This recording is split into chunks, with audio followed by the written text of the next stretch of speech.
France is considered the home of inventive cuisine, so much so, even the word cuisine is French.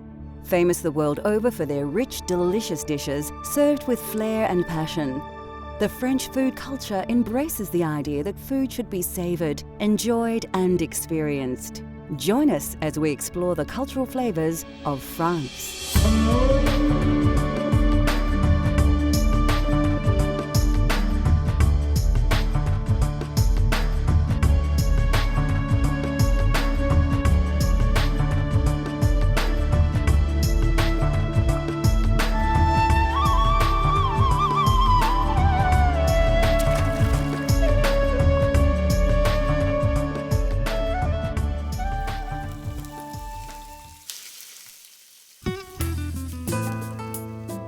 France has a uniquely rich history, a history that has sculpted and refined the country's food culture over hundreds of years. Known as one of the style capitals of the world, French cuisine is probably the most important influence in the culinary world today, and the people of France are passionate and proud of their extraordinary food culture. Well, French cuisine for me would be all about the French people and the passion and time they show for their cooking and their love for eating. Whilst in the country, I noticed that there were lots of shops everywhere you go, especially in Paris. And it's a clear indication of how much time they do spend around the dinner table with friends and family. Chefs from all over the globe travel to France to learn from the best chefs in the most well-regarded restaurants. France has the world's finest dining experiences, and teams of chefs work together to create food magic.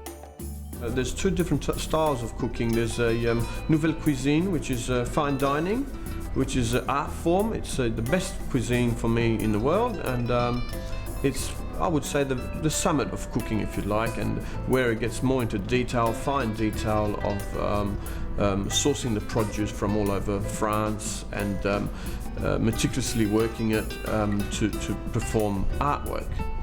And then you have the simple, homely cooked meal, which is normally found in some small little bistros where normally family-run businesses where they'll go to the markets, buy their produce, come back, put a few dishes together, and normally you'll find most of the time some old classical dishes on the menu.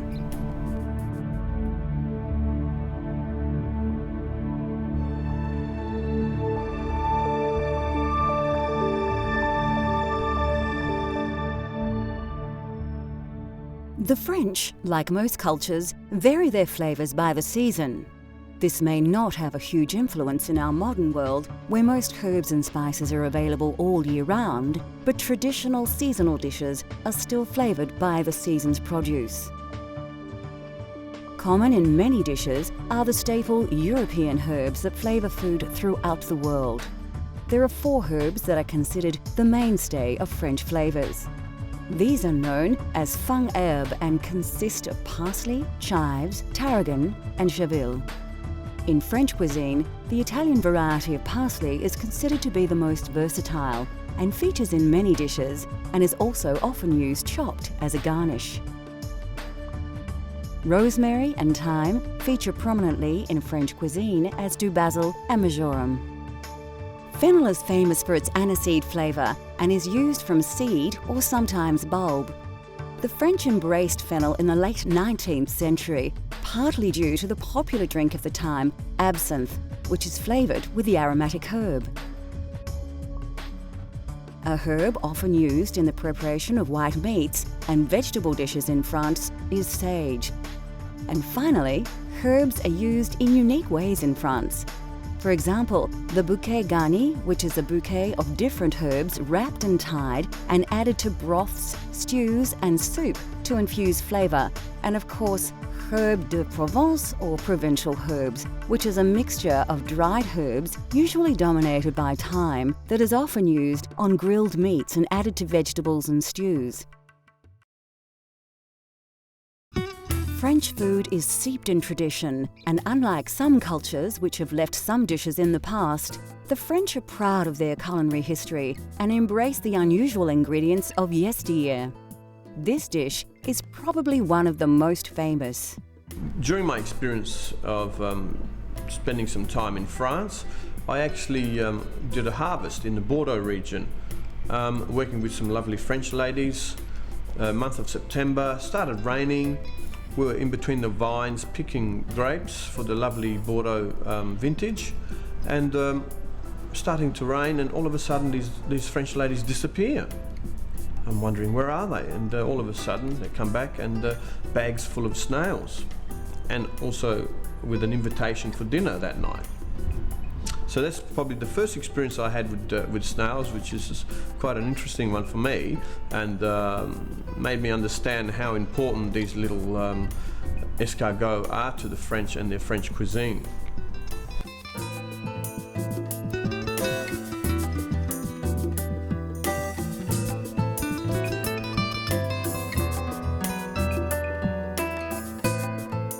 For this dish, you will obviously need some escargot, or snails. Now don't just grab them out of the garden though. Snails need to be purged or prepared for consumption, and are generally slow cooked in stock to soften the flesh. Also, for this escargot entree, you will need some other basic ingredients.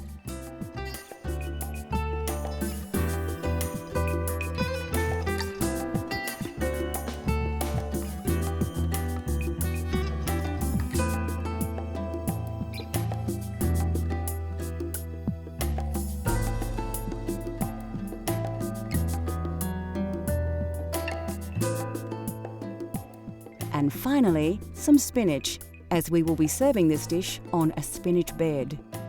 First of all, chop your cured veal, finely chop the walnuts and chop your garlic. This dish is quite rich with garlic flavour, more so than the majority of French recipes. Some dishes use whole cloves, but escargot requires a strong infusion of the herb. Finely chop the parsley and put it aside for later. You will also need to prepare your spinach. Select some of the nice leaves from the bunch and remove the woody stem right up to the leaf. Then slice the long leaves in half and bunch them together to chop. Now we are ready to cook. Pour some oil in the pan and add some butter also. Then let the pan heat up and wait for the butter to melt and start to sizzle before adding your cured veal. Add your walnuts and stir. You should have a delicious smelling rich base for your snails. Add the pre-prepared snails to the pan, mix them in with the sauce, and add the garlic and most of the parsley.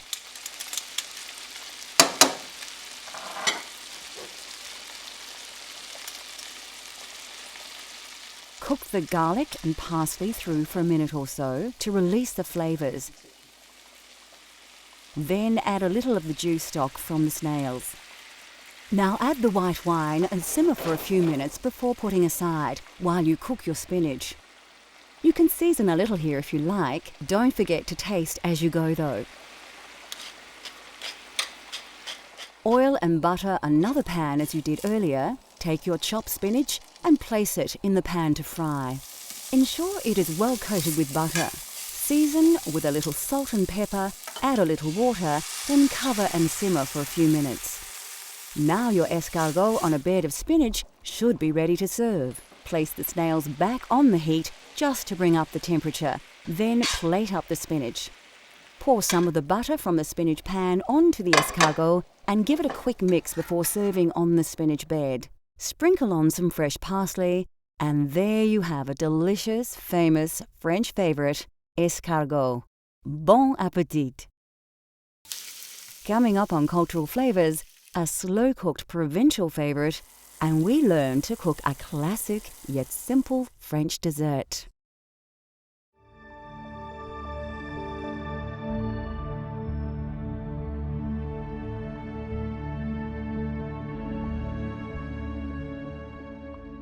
Although French food is often rich and seemingly exotic, it's the preparation of the dishes that have forged this reputation, not the ingredients. The variation of vegetables in the cuisine of France is generally fairly limited, and are vegetables available to most people looking to recreate famous French dishes at home. Of course, carrots are the mainstay of the French dining experience. Both adult and baby carrots are used, and the French are famous for their glazed carrots. Although originating in Peru, the potato has become popular in France, but not until the early 1800s.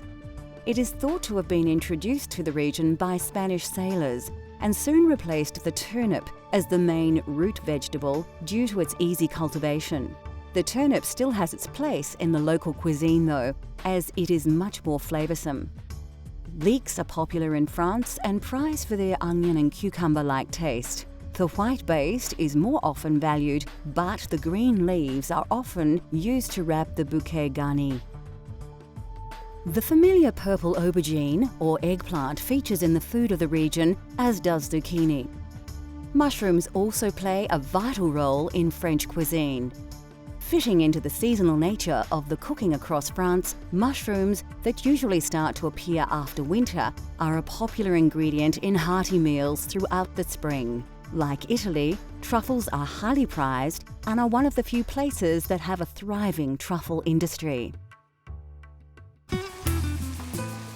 Originally a peasant dish, beef bourguignon or French burgundy has become a popular mainstay of French cuisine. A simple dish that is easy to cook, beef burgundy needs little preparation, but it does require a few hours to cook and is best served the day after. Beef bourguignon for me is again a very old classical dish that everyone knows all around the world, and it does come from the Burgundy region, using good quality red wine and making sure that you've got the right quantity of beef and vegetables mixed in, and let it cook nice and slowly so it takes its time to take in all the different flavors from the different ingredients used.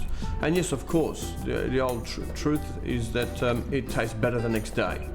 I think it gives all the ingredients time to come together in harmony and complement each other. The following day, it's like it's marinating in the fridge overnight, and then you cook it up and warm it up the next day, and it has this beautiful flavor again.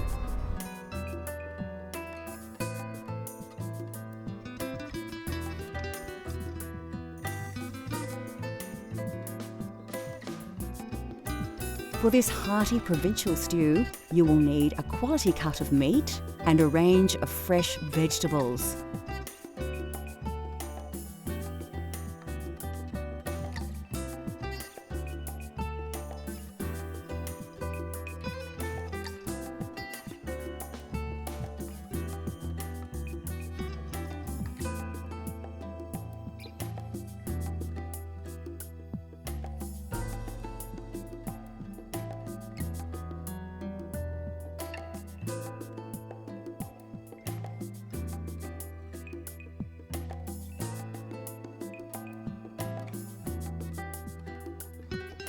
Also flavouring this dish is bouquet garni. You can make this yourself using leek leaves and fresh herbs tied in a bunch with string. First, peel your carrots. You can do this the traditional way or with a peeler. Chop them up and put them aside for later. Take your small onions, top and tail them, and peel them. If you can't get small pearl onions or pickling onions, you may need to slice them in half. But don't chop them. Chop the large onion as normal for frying. To prepare your mushrooms, like the onions, you may need to chop them. If you have access to tiny button mushrooms, use them whole. Peel and chop your garlic very fine if possible, and finely chop your parsley. You will need to slice your meat into cubes. Trim the cut if need be, but don't be too fussy. Keep the size uniform so they cook and absorb flavours evenly. Now it's time to fire up your stove.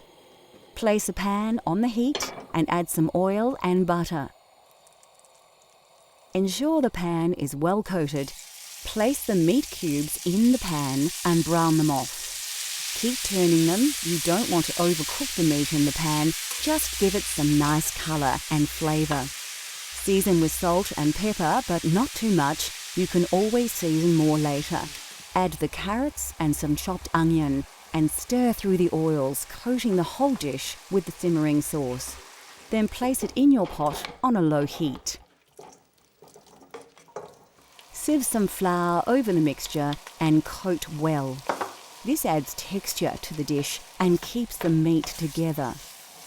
Add your garlic, bouquet garni and tomato paste. Then pour in a whole bottle of Burgundy. Bring up the heat a little until it just starts to bubble. Place in the veal stock. Then put it aside on a low heat to simmer for about an hour and a half. Fry up your baby onions and mushrooms in oil and butter, just enough to coat them well. Don't overcook them, put them aside to add much later.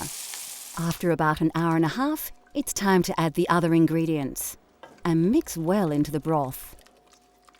Leave on a low heat for another half an hour. Taste and season if necessary. Then it should be ready to plate up. Serve the beef bourguignon in a large bowl with a slice of crusty French bread. You can eat it right away, and it is delicious. But many say beef bourguignon is best prepared the day before, so it's great for dinner parties. Next on Cultural Flavours, we explore the sweet world of French desserts and give you a step-by-step guide to a baked caramel classic.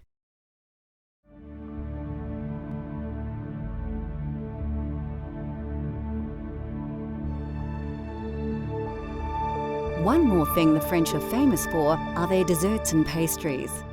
Considered the home of modern desserts, France is rich with tasty sweet dishes that have evolved over hundreds of years of food appreciation. French desserts are popular with home cooks, as anyone can try their hand at the multitude of dishes, and the ingredients are readily available. Eggs are very important in French desserts and cakes and are the key ingredient in dishes like crème caramel, mousse, custard and eclairs. Of course, French cooking just wouldn't be possible without butter. Butter is used in most dishes, but especially desserts. The French are also fond of adding fruit to their dessert creations in all manner of styles. And where would desserts be without sugar? Sugar is a part of nearly every dessert in the French food vernacular. And here are a few classics to inspire your cooking at home. Macaroons are a French classic and are often presented in several flavours. Chocolate is popular, as is pistachio, lemon and strawberry. Macaroons can be a challenge for the home cook to tackle, but the rewards are delicious. Of course, when you think French desserts, eclairs always pop to mind. Eclairs are also flavoured differently, but the chocolate variety is by far the most recognisable. The French probably have more desserts in their food culture than any other. They have perfected the art of flans, tarts and chocolates, plus a myriad of delicious treats too many to mention.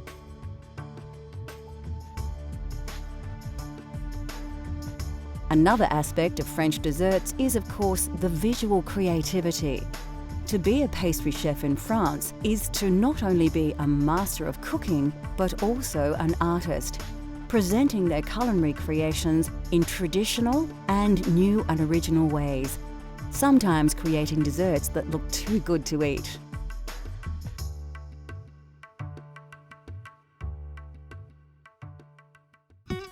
The French have made a true art out of desserts, yet they need not be complicated. The trick with this dish is timing. Let things cook too long and it will be back to the mixing bowl for another try. Well, the reason why I chose crème caramel is because it's an old classic and everyone knows it. I think that the art to making a good crème caramel is all in the cooking of the caramel, making sure that you don't let it go too dark and bitter. So it's something that's used quite often in France. It's a very simple dish to cook at home or a nice classical bistro that you can find in Paris. You'll find it on virtually every menu that you can find in France.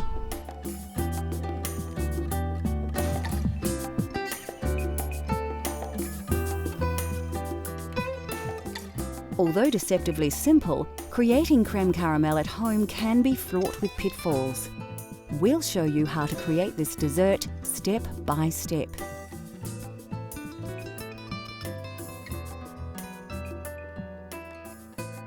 First, crack all your eggs into a mixing bowl. For this recipe, it's not necessary to separate the whites and yolks, so we're off to a flying start. The next step is to add your sugar.